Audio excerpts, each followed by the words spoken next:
I was an FBI agent for 27.5 years. At the time of my retirement, I was the senior special agent in charge of the FBI Los Angeles Division. I have been qualified in the courts as an expert on cults and satanic ritual abuse. I have information from various sources that judges, law enforcement, prosecutors, attorneys, doctors, and many prominent individuals, including actors, actresses, professional football and baseball players, are involved in these type activities.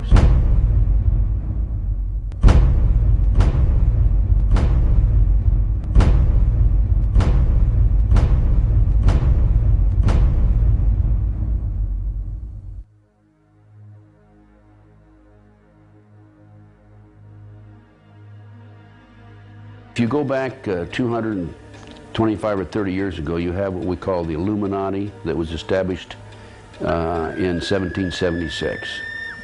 And the goals of the Illuminati, this is all very well documented, are to take over the world. One of the best ways of taking over the world is to control people's minds and to take over a country through the control of the minds.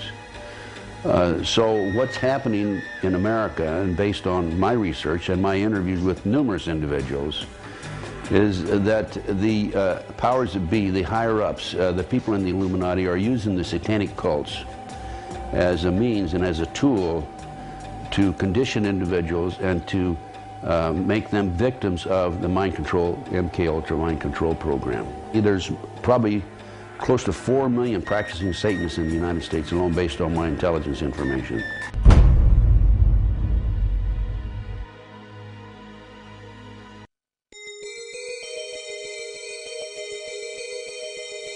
If the many authors on the subject of the occult are correct, and Tony Blair has been initiated into the 33rd degree, then his pseudo-Christian morals will be compromised by the fact that devil worshippers and high-ranking Freemasons have walked through the corridors of power hand in hand for centuries.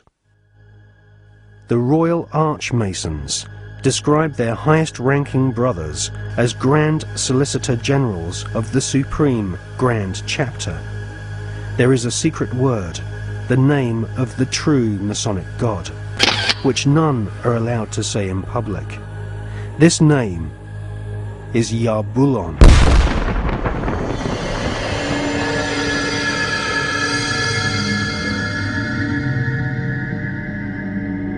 The Masonic God is not the same God of the Bible, which the Masons call Adonai.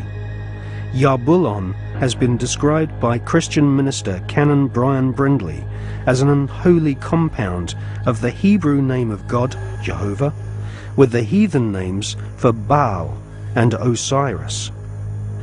The highest ranks of Freemasonry utter Yarbulon as the one sacred and mysterious name of God.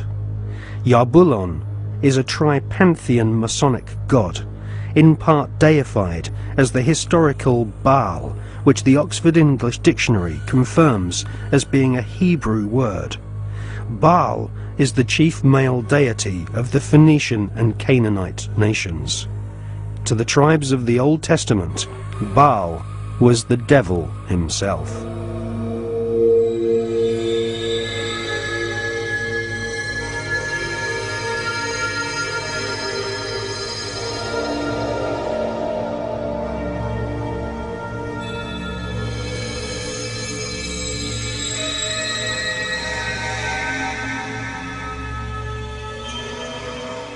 Albert Pike is America's most celebrated Freemason.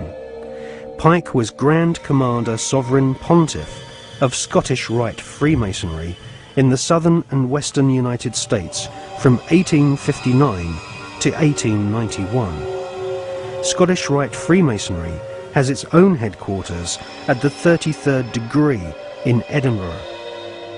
The United Grand Lodge of England has tried to deny that the true god of Masonry is Yarbulon, or has anything to do with the devil.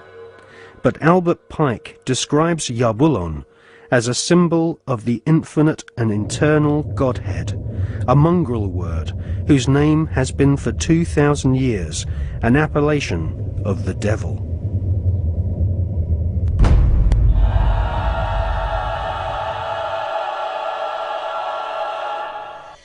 On the 14th of July 1889, Albert Pike issued these instructions to 23 Scottish Rite Supreme Councils throughout the world.